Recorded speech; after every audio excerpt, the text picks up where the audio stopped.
Hey everyone, if you've ever wondered what really happens on a wedding night when no one's watching, you're not ready for this. I never thought I'd be whispering this into the dark like some guilty secret. But on the night I married my wife, her sister completely let loose and turned everything upside down with moves I still can't believe happened. God, I can barely breathe just thinking about it. I was standing there in the hotel suite, champagne glass in hand, the bubbles tickling my throat while I forced a smile for the last few photos. Downstairs, my new wife was still laughing with our guests, her voice floating up like it belonged to someone else's perfect life. On paper, everything looked flawless, beautiful bride, big wedding, bright future stretching out ahead of us. But deep down I felt this hollow ache settling in my chest, like the excitement had already faded into quiet routine before the honeymoon even started. The kind of emptiness that makes you wonder if you just signed up for a lifetime of almost enough. That's when I caught her sister's eyes across the room, and everything shifted. My wife's younger sister, Lena, had always been the wild one, confident, flirty, the complete opposite of my wife's calm, responsible nature. We'd been around each other at family dinners and holidays for years, polite smiles and safe small talk, nothing more. But that night her proximity felt different, heavier somehow, like the air between us had thickened. She was staying in the room right next to ours, and when she came over to hug me, congratulations, her arms wrapped around me just a second too long. Her familiar vanilla and jasmine scent hit me like a memory I shouldn't be having, warm and sweet and dangerously close. I told myself it was nothing.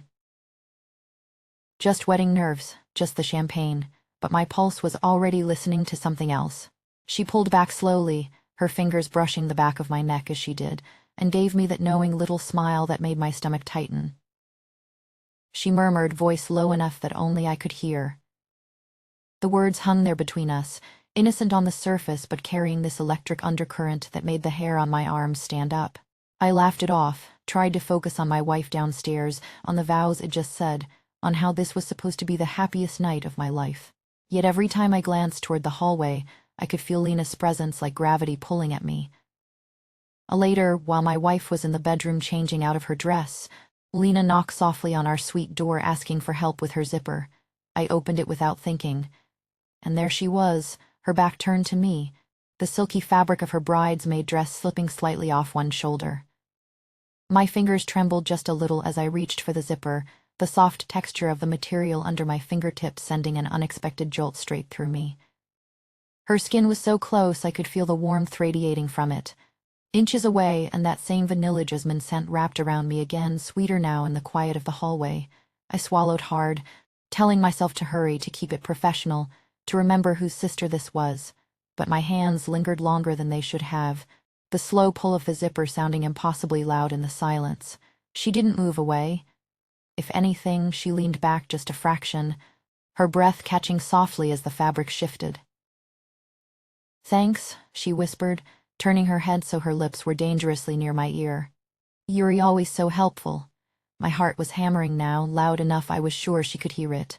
I stepped back quickly, muttering something about needing to check on my wife, but the image of that bare shoulder and the way her body had felt so warm under that thin silk stayed burned behind my eyes. Back in our suite, my wife fell asleep almost immediately, exhaustion and wine pulling her under with soft, even breaths. I lay there beside her in the dark, staring at the ceiling, my own heart pounding so hard it felt like it might crack my ribs. "This is your wedding night," I kept repeating to myself like a prayer. "She's your sister-in-law. You just stood in front of everyone and promised forever." The guilt should have been enough to shut everything down, to make me turn over and hold my wife close like I was supposed to. But the memory of Lena's knowing smile, the way her body had felt so close in that hallway, the faint trace of her scent still clinging to my shirt. It kept replaying, clashing hard against every moral voice screaming at me to stop. I couldn't breathe right. The room felt too warm, too small, like the walls were pressing in with all the things I wasn't supposed to want. And then, I heard the soft click of the balcony door from the room next to ours. It started with those little things that shouldn't have mattered. Her brushing past me in the narrow hallway outside the suite, her hip grazing mine just enough to make the air between us thicken. her fingers grazing my arm while we raised glasses for one last toast with the lingering guests, the touch light as a secret, gone before I could pull away. I told myself it was accidental. Wedding chaos, too much champagne making everything feel warmer than it should, but each time our eyes met across the room, something in her gaze lingered, pulling at me like an invisible thread I wasn't supposed to notice. Later, when my wife slipped into the bedroom to change out of her heavy gown, a soft knock sounded on the suite door. I opened it without thinking, and there was Lena standing with her back to me, that bridesmaid dress clinging in all the wrong ways. "The zipper's stuck again," she said quietly, voice barely above a whisper. "Could you?"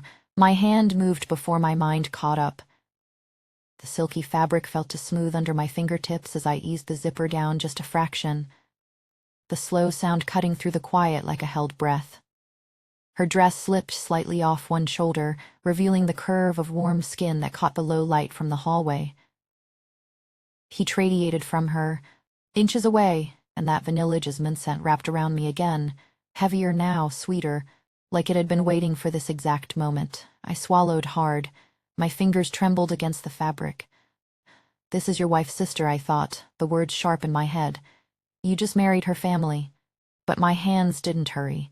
They lingered, tracing the zipper's path with a slowness that felt dangerous, her body leaning back into the touch just enough to make my pulse stutter. Her breath caught softly, a tiny hitch that sent electricity racing under my skin. "Thanks," she murmured, turning her head so her lips hovered near my ear, warm breath brushing my neck. "You're always so." The word hung there, innocent enough on the surface, but carrying this low, knowing weight that made my stomach twist with something I refused to name. I stepped back too quickly, muttering about checking on my wife, but the image stayed with me, burned behind my eyelids. That bare shoulder. The way her warmth had pressed close through thin silk. The way she hadn't moved away, back inside the suite. My wife had already curled under the covers, her breathing deepened even from the long day and too much wine. I lay beside her in the dark, eyes fixed on the ceiling, heart hammering against my ribs like it wanted out. "This is your wedding night," I kept repeating silently, a desperate loop in my mind. "She's your sister-in-law. You stood there today and promised everything to the woman sleeping right here." The guilt crashed over me in waves, cold and heavy, demanding I turn over, pull my wife close, forget the hallway, forget the scent still faintly clinging to my collar. But I couldn't. The memory of Lena's smile, that knowing curve of her lips, the way her body had felt so dangerously near. It kept replaying, louder than the guilt, drowning out every reason I had to stop. My skin felt too tight, the sheets too warm, the room closing in with all the things I was never supposed to crave on a night like this. I couldn't lie there anymore. Around 2, I slipped out of bed, careful not to wake her, and stepped onto the private balcony for air, the cool night breeze hitting my face like a warning I wanted to ignore. That's when the soft sound came from the adjacent balcony. Lena appeared in the doorway of her room, wearing nothing but a thin silk robe that caught the moonlight. Her hair loose around her shoulders. She looked over, eyes finding mine in the dark. "Couldn't sleep either?" she whispered, voice soft as the breeze carrying that same vanilla jasmine scent across the small divide between us. My throat went dry. I should have gone back inside. Should have closed the door and locked it against whatever this was becoming. But I didn't move. She stepped closer to the railing, the robe shifting with the motion, slipping open just enough in the front to reveal the soft shadows beneath, nothing underneath but skin warmed by the night. Before I could force out an answer, she leaned in slightly, her gaze holding mine. "Tonight's supposed to be special," she said, so quietly it felt like the words were meant only for the space between our breaths.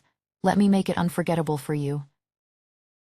My heart slammed against my chest, the guilt and the hunger crashing together so hard I forgot how to breathe. This was everything I wasn't supposed to want, and yet I hesitated for one heartbeat, then the pull became impossible to fight. Her lips found mine with a hunger that stole the last of my resistance, soft yet insistent, tasting faintly of champagne and secrets we had no right to share. My hands moved on their own, sliding along the silk of her robe, feeling the warmth of her body radiating through the thin fabric as it slipped further open in the cool night air. She pressed closer, her skin brushing against mine in ways that sent waves of heat flooding through me, every point of contact electric and trembling. Her hands explored with surprising confidence, fingers tracing paths under my shirt that left trails of fire on my chest, nails grazing just enough to make my breath hit sharply. I had never imagined she could move like this, taking the lead with slow, teasing rhythms that built into sudden intensity, her body guiding mine in a dance that felt both completely new and dangerously familiar. The balcony railing pressed cool against my back while her warmth enveloped me, the faint scent of vanilla and jasmine wrapping around us like invisible chains I didn't want to break. We stayed out there under the stars at first, the city lights twinkling far below like distant witnesses that couldn't judge us. Forbidden thrill that only made the ache deeper, the craving sharper. She knew exactly how to shift, how to linger in moments that left me gasping, showing me sides of herself I never suspected existed in quiet family gatherings. Moves that were gentle 1 second, then fiercely commanding the next, pulling sounds from me I barely recognized as my own. The pleasure built in layers I couldn't control, each one layering guilt beneath the heat until both burned together. My mind fractured between the overwhelming sensation of her closeness and the crushing weight of what this meant. She was my wife's sister. This was our wedding night. Yet here I was, surrendering to rhythms my wife had never shown me, 2 touches that felt like they were unlocking something buried deep inside. How could something so wrong feel like the first real breath it'd taken all day? As the intensity crested and slowly ebbed, we finally slipped back inside her room, the door clicking shut behind us with a finality that echoed in my chest. The sheets were cool against heated skin, but her body remained a furnace, drawing me in again with those same unexpected moves, slower now, more deliberate, as if she wanted to memorize every reaction she pulled from me. I lost track of time, lost in the way she anticipated what I needed before I knew it myself, her quiet laughter soft against my neck when I trembled under her guidance. But even in those stolen moments, complications crept in like shadows at the edge of vision. She murmured things between breaths, hints that she had noticed the distance growing between my wife and me long before tonight, that she had wondered what it would be like to close it herself. The words twisted something inside me, pleasure mixing with a new unease. Was this just an impulsive release for her too, or something she had carried quietly for years? The thought only heightened the obsession taking root, making every touch feel heavier, more addictive. Lying there afterward, our breathing slowly sissening in the dim light, I stared at the ceiling while my heart refused to settle. What the hell had I just done? The guilt slammed into me like a cold wave, yet it couldn't to erase the loop of memories playing behind my eyes, the silk of her robe discarded somewhere on the floor, still carrying traces of warmth against my leg, the way her hair had fallen across my shoulder, the surprising intensity in her eyes when she took control. A soft melody reminding me of vows I had shattered only hours ago. I was already obsessed, the hunger not fading but shifting into something deeper, more dangerous. Part of me wanted to pull away, to slip back to my wife's side and pretend none of this had happened. But another part, louder now, whispered that one night could never be enough, not after feeling what Lena could do, not after discovering moves that left me questioning everything I thought I knew about desire and marriage. My fingers still tingled from touching her, skin still remembered her heat, and the ache in my chest told me the real betrayal wasn't just the act itself, but how desperately I already wanted it to happen again. By morning the balcony door stood half open like a guilty witness, cool air slipping and carrying the faint trace of her vanilla jasmine still clinging to my collar. My wife stirred beside me, lashes fluttering as sunlight painted the sheets gold. She smiled sleepily, reached for my hand, and whispered how perfect last night had felt, how safe she felt in my arms. I squeezed back, throat tight, every word of love I gave her tasting like borrowed time. Down at breakfast, Lena sat across the table, hair loose and shining, laughing at some story my wife told about the cake cutting. She passed me the coffee pot without a flicker, fingers never brushing mine this time, eyes calm as still water. No secret glance, no lingering smile, just the sister-in-law being helpful, polite, ordinary. Yet under the table my knee remembered the exact pressure of hers from hours earlier, and the ache bloomed fresh, sharper than guilt. I made a quiet promise to myself right there between bites of toast and small talk this couldn't happen again. One stolen night on the edge of forever was enough to carry to my grave. I would bury it deep, be the husband my wife deserved, wake up every morning choosing her the way I had vowed. The decision felt noble for maybe 3 heartbeats. Then Lena laughed at something harmless and the sound curled low in my stomach like smoke. My gaze drifted to the faint mark on her wrist where my grip had been too tight in the dark, hidden now by a thin bracelet. Something inside me shifted permanently, like a door that would never lock the same way again. The new reality settled heavy in my chest. I was already living a double life, and the first day of it had barely begun. Part of me feels more awake than I have in years, colors brighter, every breath carrying an edge I never noticed before. But the guilt sits right beside it, cold and patient, waiting for the moment I slip. Was it worth fracturing the foundation of the life we just started building? Did I ruin the trust before it even had time to grow, or did I simply admit out loud what every marriage quietly fears? Tell me in the comments, what would you have done if temptation were your wife's sister's face and offered you the kind of closeness that made vows feel paper thin? Am I a terrible husband for craving what I shouldn't, or is this just the rot truth of being human when the heart refuses to stay neatly inside the lines? Be honest with me. I need to know I'm not alone in this trembling. If the weight of that secret still pulls at you the way it pulls at me, if you want every hushed detail of those surprising moves she made under starlight and the dangerous nights that followed when we found ourselves alone again, drop a like right now, subscribe so you don't miss what happens next, and comment tell me more. There's so much more to this confession than one wedding night can hold, and not sure I can carry it without letting some of its pill. Because even as I sit here smiling for the camera, pretending the honeymoon photos tell the whole story, I already know the kiss isn't fading. It's only learning her name.